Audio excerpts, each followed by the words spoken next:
Welcome to my channel. అభిమానికి ఇచ్చినటువంటి మాటను నిలబెట్టుకున్నటువంటి సూర్య.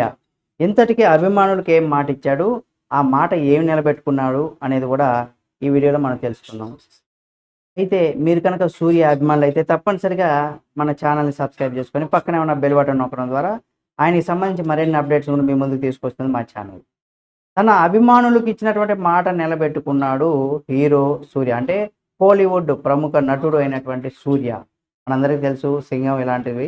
అయితే తన పుట్టినరోజును కూడా పురస్కరించుకొని నిర్వహించినటువంటి రక్తదాన శిబిరానికి హాజరైనటువంటి సూర్య ఆయన కూడా రక్తదానం చేశాడు. దానికి సంబంధించినటువంటి ఫోటోలు కూడా నెట్టింట్లో తెగ వైరల్ అయినాయి. సూర్య జన్మదిన వేడుకల్లో భాగంగానే అభిమానులు ప్రతి సంవత్సరం తమిళనాడు వ్యాప్తంగా కూడా రక్తదాన శిబిరాలు అయితే ఏర్పాటు చేస్తున్నారు. గత ఏడాది కూడా 2000 మంది బ్లడ్ డొనేట్ చేశారు. అటువంటి నేపథ్యంలోనే 2024 నిర్వహించేటువంటి శిబిరానికి హాజరవుతాననేసి కూడా గతంలో సూర్య గారు చెప్పారు. అయితే ఫ్యాన్స్ మాట ఇచ్చారు కాబట్టి ఆ మాటకు మేరకు రాజీవ్ గాంధీ ప్రభుత్వ హాస్పిటల్లో నిర్వహించినటువంటి శిబిరాన్ని సందర్శించి అక్కడ సూర్య గారు కూడా రక్తదానం చేశారు. అనంతరం ఫ్యాన్స్తో కాసేపు ముచ్చటించారు కూడా.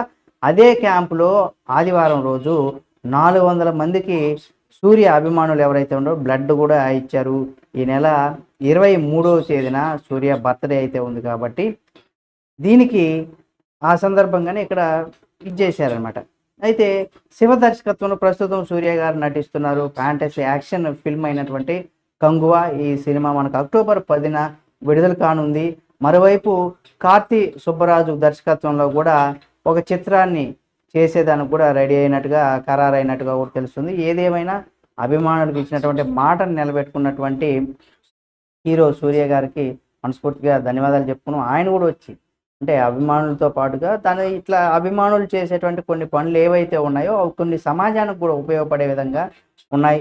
అలాగే చాలామంది సెలబ్రిటీల అభిమానులు అయితే రక్తదానాలు చేయడం, అన్నదానాలు చేయడం ఇలా రకరకాలైతే చేస్తూ ఉన్నారు. ఇవన్నీ కూడా మంచి పనులని చెప్పుకోవచ్చు. ఎంతోమందికి ఇప్పుడు మనం ఎవరైనా బ్లడ్ డొనేట్ చేయనట్టు చేసేదానికి చాలామంది నిరాకరిస్తూ ఉంటారు. ఆ అభిమానుల పేరుతో వాళ్ళు అభిమానించేటువంటి హీరో కోసం ఇలా బ్లడ్ డొనేట్ చేయడం అనేది ఒక మంచి పనిగా చెప్పుకోవచ్చు. ఈ వీడియో మీకు నచ్చితే లైక్ చేయండి. సూర్య గారు కూడా అభిమానులకి గత సంవత్సరం చెప్పినటువంటి మాటను కూడా దాన్ని కూడా ఆయన నిర్వహించి అంటే అభిమానులకు ఇచ్చినటువంటి మాటను కూడా ఆయన ఓకే చేయించుకొని అక్కడ ఇవ్వడం, ఆయన కూడా రావడం, బ్లడ్ డొనేట్ చేయడం ఇవన్నీ కూడా మంచి పరిణామంగా చెప్పుకోవచ్చు. ఈ వీడియో మీకు నచ్చితే లైక్ చేయండి. సూర్య గారి మాట నిలబెట్టుకున్నారు కదా, దానికి సంబంధించి మీరు కూడా మీ యొక్క అభిప్రాయాన్ని కామెంట్ రూపంలో తెలియజేయండి. మరిన్ని వీడియోల కోసం మన ఛానల్ని సబ్స్క్రైబ్ చేసుకొని పక్కనే ఉన్న బెల్ బటన్ నొక్కడం మాత్రం మర్చిపోకండి.